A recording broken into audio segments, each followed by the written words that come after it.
Between 90 and 95% of all your thoughts are subconscious, and those subconscious thoughts happen outside of your awareness. And so that's why you need a trigger first, then you need to throw the loop second, and then you do that just enough times until the map is made. And with enough repetitions, you can learn absolutely anything.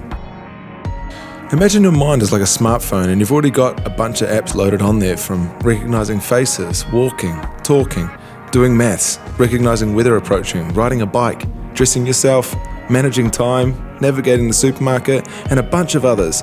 Now imagine that this game that you can play in your mind is another one of those apps that you can load in there. And if you do enough repetitions, it can run in the background on autopilot. You automatically catch yourself in the moment, find these thoughts that make yourself feel good. And then third step, repeat. This is awesome because this is the logic in behind those first two steps. If you don't have this logic in behind it, it just feels like you're making up stories and there's no weight to what you're doing. But if you understand neuroplasticity, which is the fact that your brain is constantly evolving and always updating throughout time, then you know that the map is always being written. You know that every thought that you have is going to create some sort of change, no matter how small.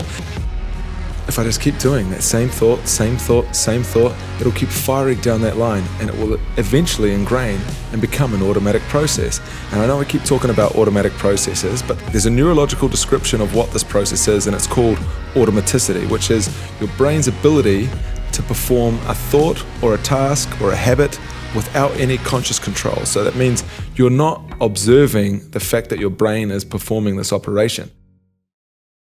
Without interrupting your thought process and going back into it, you'll keep creating the same situations and the same feelings no matter where you go or what you do. But then if you can play a fun game with it instead of just adding pressure, you just can now play with the whole of life.